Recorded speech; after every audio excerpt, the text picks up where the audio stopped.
Hello বন্ধুরা, good morning. Papai Sonai lifestyle ব্লগে তোমাদের অনেক স্বাগতম আর অনেক ভালোবাসা জানিয়ে আজকের ব্লগটা শুরু করছি।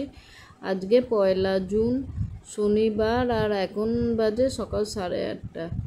আজ আর আজকে বন্ধুরা সকালে উঠে মাথায় হাত, বাজার কিছু নেই, মানে এক পত্র রান্নাবান্না করে আর ওদিকে আবার বাজারে চলে যেতে হবে। ওদিকে দেখলে পাঁপড় ভেজে নিলাম আর সকালের খাওয়ার মতো একটু ডাল করে নেবো, একটু চচ্চড়ি করে নেবো, করে নিয়ে বাজারে চলে যাবো। নাহলে আজকে আর হবে না, এতগুলো লোক খেতে পাবে না। আর এদিকে তোমাদের দাদার ডালিয়াও করতে হবে। মানে কালকে যদি বাজারটা করে আনতাম ভালো হতো। আমি সাধারণত রান্নাবান্না করেই বাজারটা করে আনি, মানে সেদিনকার মতো আর রান্নাবান্না। কিন্তু আজকে একদম বাজার শেষ। আর কালকে কোমরে এত ব্যথা, মানে রোগ রোগ করে আমি যেন শেষ হয়ে যাচ্ছি। কী আর করাবে, শরীরের ওপর কি আমার কোনো হাত আছে বলো না? শরীরটা যদি খারাপ হয় কী করবো বলো? চলো তোমাদের দাদাকে ডালিয়া করে ছেড়ে দিই, তারপর মোটামুটি কাজকর্মগুলো কমপ্লিট করে বাকি রান্না করতে হবে। চলো তাহলে কাজকর্ম সারি। আর এদিকে আমার মানে আজকে বাজারে যাব, আবার এসে ফের তার রান্নাবান্না করতে হবে বলে তোমাদের দাদা পুজোটা দিয়ে দিচ্ছে। ও পুজো দিক, তোমরা আমার সঙ্গে থাকো। যেটুকু মোটামুটি সকালে টিফিনের মতো রান্নাবান্না করে এদিকে চলে এসেছি বিছানা ঝাড়পোছ করতে।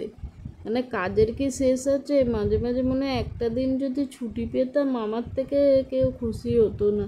মানে খাবো দাবো, কোনো কাজকর্ম করবো না।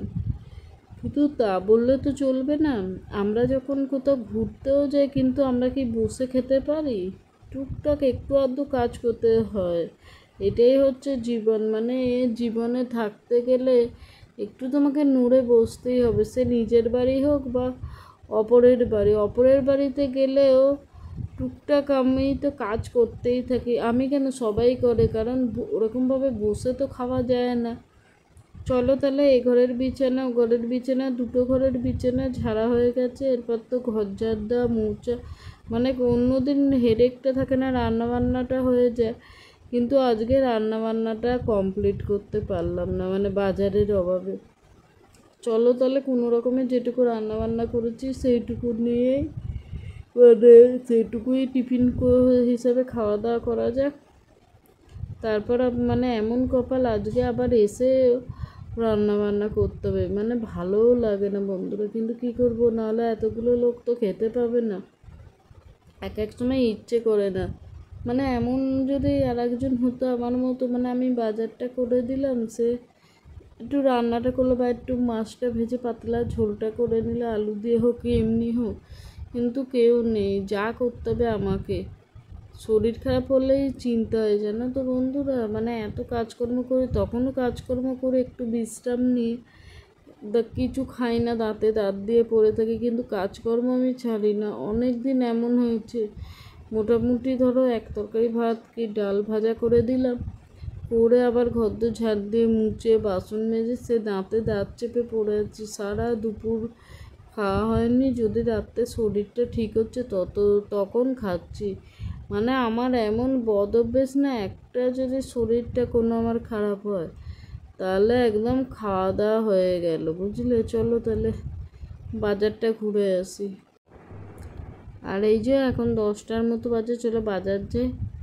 আর এখানে দেখো, মানে বয়স হলে মানুষের কী অবস্থা। আমাদের নিচের বাবাকে বাথরুমে পরিষ্কার করতে নিয়ে গেছে। মানে বয়স হলে হাত পা আমাদের থেকে বাঁধা ধরা। আর বাজার থেকে চলে এসেছি, একদম বাজার করে 3-4 দিনের মতো, মানে 3-4 দিন আর কোনো গল্প নেই। আর এখানে ছোটো কড়াইটা করে বেগুনটাকে ভেজে নিচ্ছি, তারপর নিম পাতাটা দিয়ে দেবো। একদম নিম বেগুন করে নেবো। আর এই সময় না তেঁতোটা ভালোই লাগে। চলো তাহলে নিম বেগুনটা করে নিই, তারপর তো মাছের ঝোলটা করতে হবে।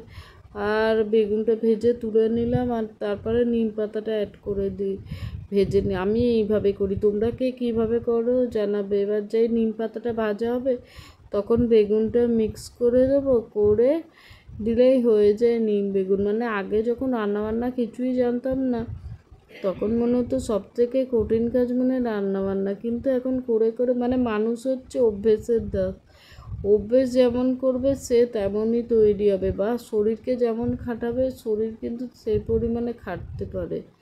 ধরো আমি যে তুলনায় কাজ করছি, আমার থেকে আমার বয়সী যে আছে অনেক কাজ করতে পারে, আমি অত কাজ করতে পারি না। সে শরীরটাকে সেইভাবে তৈরি করে চলে, শরীরটা সেইভাবে ম্যাচুরেট হয়েছে।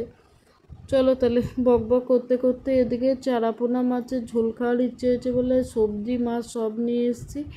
মাছটাকে ভেজে দিলাম। আজকে আলু পটল পেঁপে কাঁচকলা দিয়ে শুধু জিরে আর গোলমরিচ বেটে একদম পাতলা ঝোল করব। এই ঝোলটা পেটটাও ঠান্ডা রাখে, পরিষ্কার থাকে পেটটা। আমার মতো কে কে এরম ঝোল খাও অবশ্যই জানাবে। আর এখানে দেখো একদম কষে ঝোলটা বসিয়ে দিয়েছি, সবজি সব সেদ্ধ হয়ে গেছে। মাছটা এক এক করে ছেড়ে দিয়ে 5 মিনিট ফুটিয়ে নামিয়ে নেব। আর এখানে বাবার আবদারে আমরা টক, বললাম না আমার শান্তি নেই, বাজার থেকে এসে হাঁপাবো কি, রান্না বান্না করতে করতে আমি শেষ। আর ওদিকে দেখো বাসন জমেছে। চলো তাহলে আগে রান্নাবান্না কমপ্লিটটা তো হলো, এবার গ্যাস ওভেনটা মুছে নিই, নাহলে এইটা যদি নোংরা থাকে না মানে এমন দেখতে খারাপ লাগবে যে চিন্তা করতে পারবে না, বুঝলে তো বন্ধুরা। চলো তাহলে। আর তারপরে হচ্ছে যা কাজ করব, বাসন মাজা ঘষা করা, মানে এক এক করে কাজ করতে আমি যেন সেই নাজেহাল হয়ে যাচ্ছি, বুঝলে। আর এখানে বাসন মাজাও হয়ে গেল কমপ্লিট। এখনও তো কাজ পড়েই আছে, কাজের কি কোনো শেষ আছে বলো। তাও ঘরটা ঝেড়ে মুছে গেছিলাম বলে রক্ষে স্নানটা করলেই হয়ে যায়, জানো তো বন্ধুরা। তাহলে বন্ধুরা বাসনটা মেজে একদম স্নান করে খেতে দিয়ে দেবো। ব্লগটা আর বাড়ালাম না, আজকের ব্লগটা এই পর্যন্ত। দেখাবে নেক্সট ব্লগে। ততক্ষণের জন্য তোমরা ভালো থেকো, সুস্থ থেকো, আর মন প্রাণ থেকে চাই তোমরা যেন ভালো থাকো।